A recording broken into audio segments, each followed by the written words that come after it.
కమల్ హాసన్ గారు మనకి ఎన్నో సినిమాలో ప్రతి విషయం గురించి నేర్పించారండి. యాక్టింగ్లో పీక్స్ చూపించి యాక్టింగ్ అంటే ఎలా ఉండాలో చూపించారు.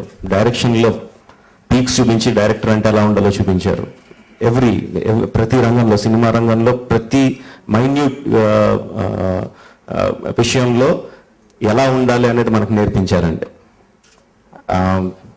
అక్కడితో అయిపోలేదు, సినిమా తీసిన తర్వాత ఒక గుండె నిబ్బరంతో ఎలా ఉండాలో కూడా నేర్పించారండి విశ్వరూపంతో. విశ్వరూపానికి అన్ని అవాంతరాలు వచ్చిన తర్వాత, అంటే ఎంత సాడ్ థింగ్ అంటే అవాంతరాలు ఏదో తప్పులు చేస్తేనో, క్లాష్ ఆఫ్ ఐడియాస్ వస్తేనో అవాంతరాలు వస్తే అర్థం చేసుకోవచ్చండి. రాజ్యాంగం మనకు కల్పించిన basic rights, freedom of expression, ఆయన ఉద్దేశం ఆయన ఎక్స్ప్రెస్ చేసినందుకు ఆయనకు అవాంతరాలు వచ్చినాయి. రన్నింగ్ ఎ లెజిటిమేట్ బిజినెస్, రాజ్యాంగం మనకు కల్పించిన హక్కు అది.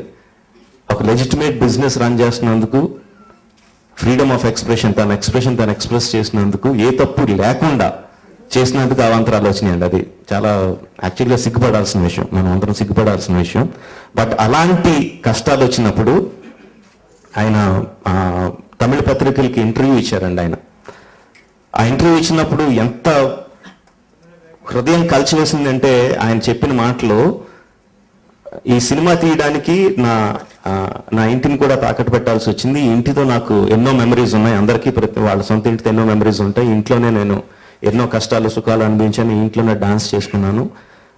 రేపొద్దున నాకు ఇల్లు ఉండకపోవచ్చు, అందుకని మీ మీడియా మిత్రులతో ఒకసారి సంతోషంగా ఒకసారి లాస్ట్ మీటింగ్, ఒక లాస్ట్ ఇంటర్వ్యూ ఇద్దామని మీ అందరినీ పిలిపించానని చెప్పి నవ్వుతూ చెప్పారండి. అది అంటే ఎంత గుండె నిబ్బరం ఉండకపోతే ఆ మాట అంటారు అన్నది, అది ఆయన దగ్గర నుంచి ఇప్పుడు కొత్తగా ఇంకా ఎక్స్ట్రాగా నేర్చుకోవాల్సింది ఏంటంటే అది నేర్చుకోవాల్సిందండి.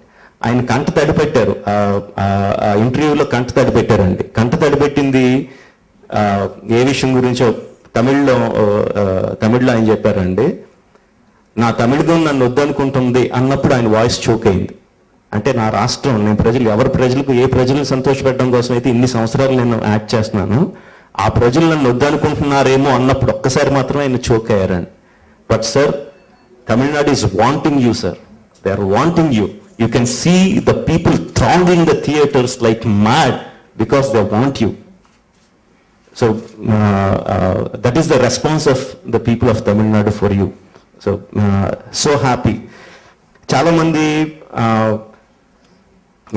ఎవరో కొంతమంది పొలిటికల్ రీజన్సో లేకపోతే వాళ్ళ సొంత రీజన్సో దేని గురించో మా మనోభావాలు దెబ్బతింటున్నాయనో అదనో ఏదో చేస్తూ ఉంటారండి. వాళ్ళు చేసిన కమెంట్స్ మూలంగా, ఫర్ ఎగ్జాంపుల్ విశ్వరూపం దీని గురించి ముస్లిమ్స్ మనోభావాలు దెబ్బతింటాయని చెప్పి ఎవరో నలుగురు కమెంట్ చేసేస్తారు. వినేవాళ్ళందరికీ అంటే ముస్లిమ్స్ అందరూ ఇంతేనేమో అనుకుంటాను.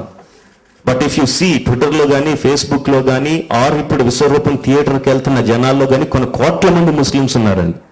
They are saying the film is good, it is, మా మనోభావాలు దెబ్బతింటలేదు అని చెప్తున్నారు. That we should understand.